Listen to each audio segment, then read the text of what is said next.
Ladies and gentlemen, XDefiant has finally released after what seems like years of playtests and betas.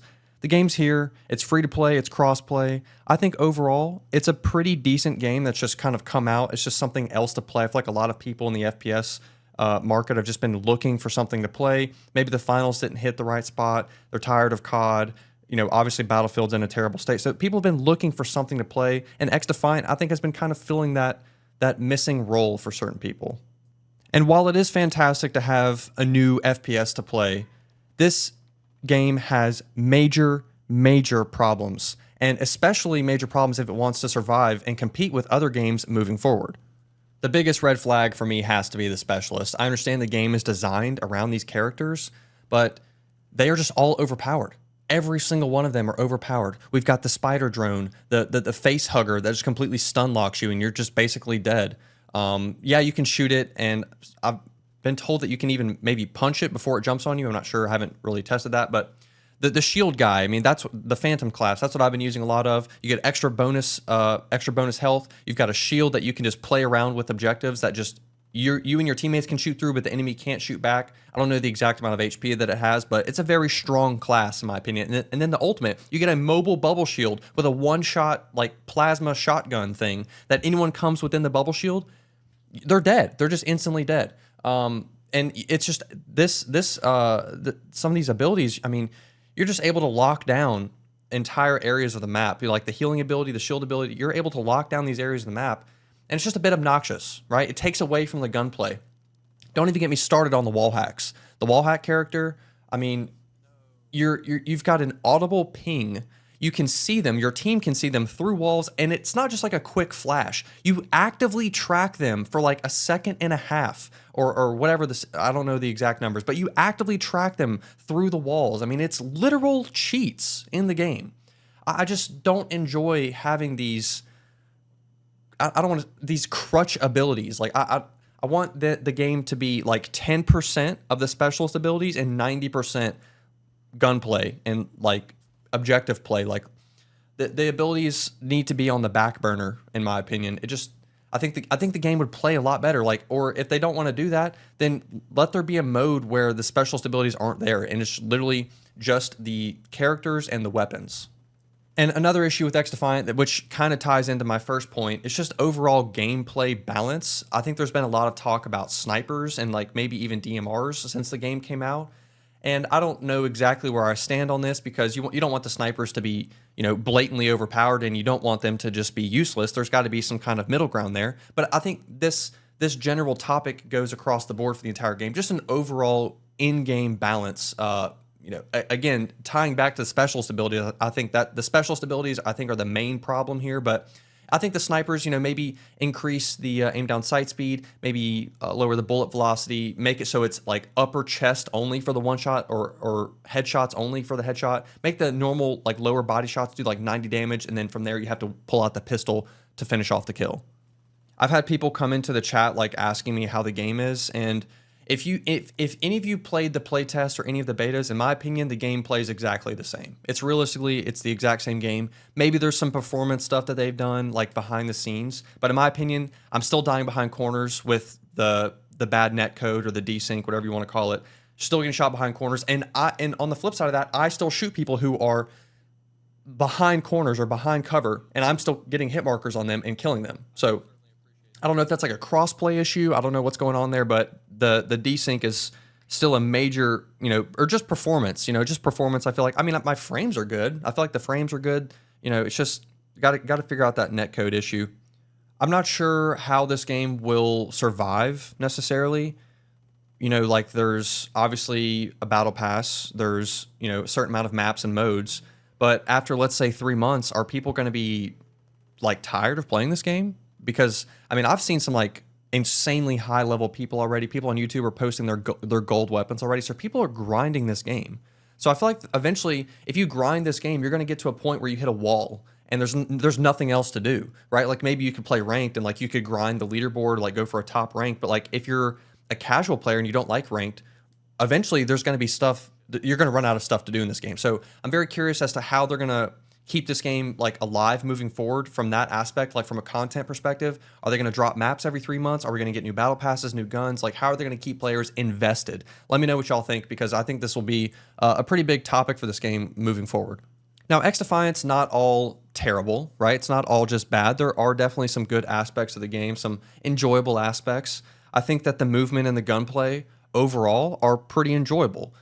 It gives you that little dopamine rush when when you outplay someone over an objective, or like you win that 2v1 gunfight, or there's certain aspects of the game that make it enjoyable. And of course, on the flip side of that, if you are just getting absolutely demolished by the enemy team, the game's probably you're not having a good time.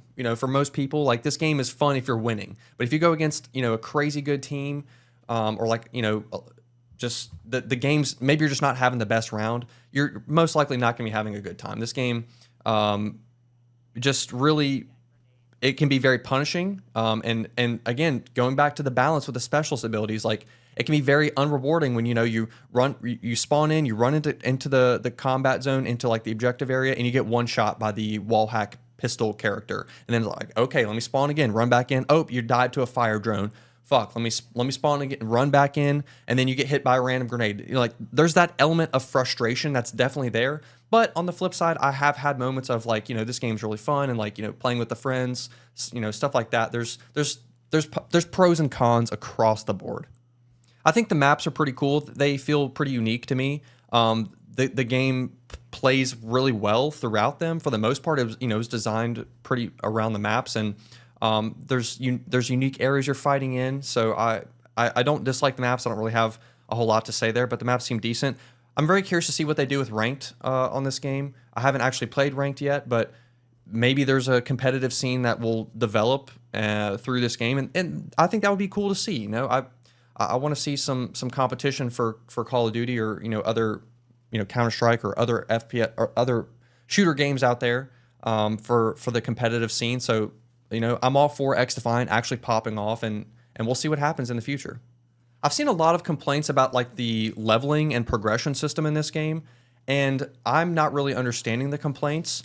It's like people, they hop on, they play for an hour or two, and they expect to have like every single weapon unlocked and like every single attachment.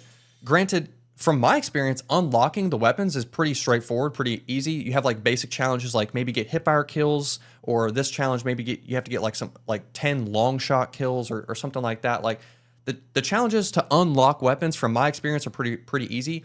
Now, the attachments, you have to actually level up the weapon. I don't know what the max level is, but you have to level up the weapon, let's say level 50 or something.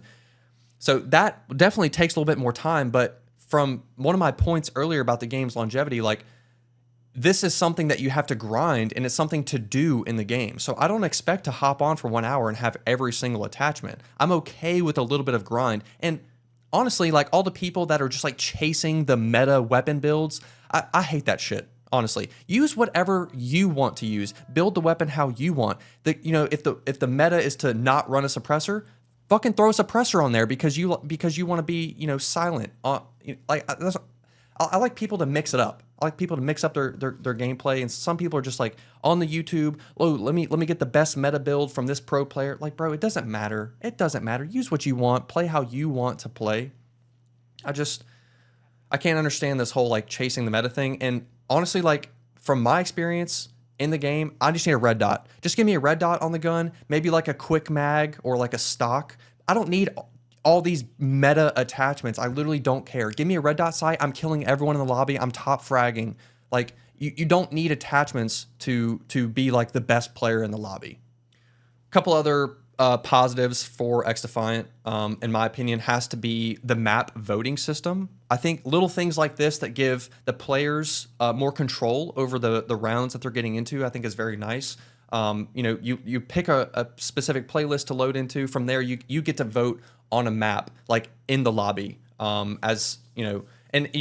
some people don't even vote. Some people, you're not going to win the map vote every time. You may end up playing a map you don't want to, but at least you have a little bit of say-so, and I really like that aspect. I think the UI in the game, it's not perfect, but I think it's pretty smooth. I think you can navigate the menus, get to where you want to go. Everything seems to work properly. So for a free-to-play game, I can't really complain on the UI side of things. The input-based matchmaking, I think, is something a lot of games can learn from moving forward. I think it's very nice to be able to toggle that on and off. I still play with a lot of my personal friends. A lot of them play on controller. So a lot of times I'm playing on the crossplay lobbies, but it's nice to be able to turn that off and just, you know what? I want to go against mouse and key gamers, and I just want to see how I stack up against those people. And same thing could be said if you're a controller player. You just want to take a break from going up against mouse and key sweats. You want to just go up against controller sweats. You have that option, and I really, really enjoy that about this game.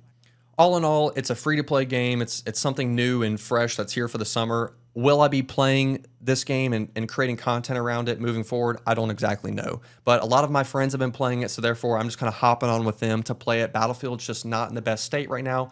I mean, I'm playing, streaming it, you know, 1 or 2 times a week, but realistically, it's just nice to branch out, play some other games, and you know, potentially learn a thing or two. Maybe improve as a player when I go back to playing Battlefield. You know, like it's just nice to take a break from my perspective. XDefiant seems to be a decent game. I'm very curious to see like how it will progress. Moving towards the end of the year here. Like, will the players kind of plateau? Are they going to drop? Are they going to rise? How are the game's content develop? I'm very curious to see like how all of this plays out moving forward, but that's it for today's video. I hope that y'all enjoyed this little commentary, some of the pros and cons of XDefiant. Hopefully there's some things that they can improve on in the game, and it'll do well moving forward. But yeah, that's it for now. Thank you very much for watching. I really do appreciate it. Hope everyone has a great day. Like and subscribe for more videos. I'll see you next time.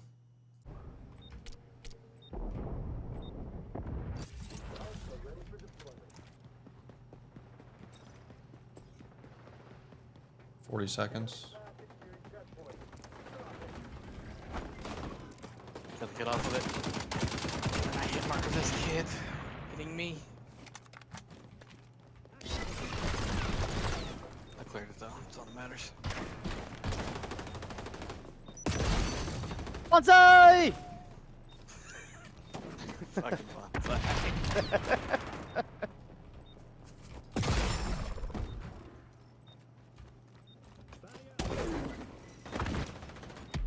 Yay, Invis MP7 jumping up.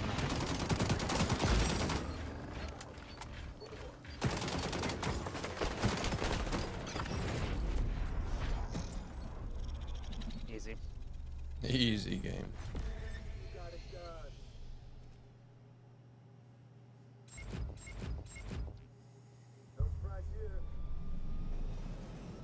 I don't think I've ever gotten player of the game. I just don't sit on objective long enough.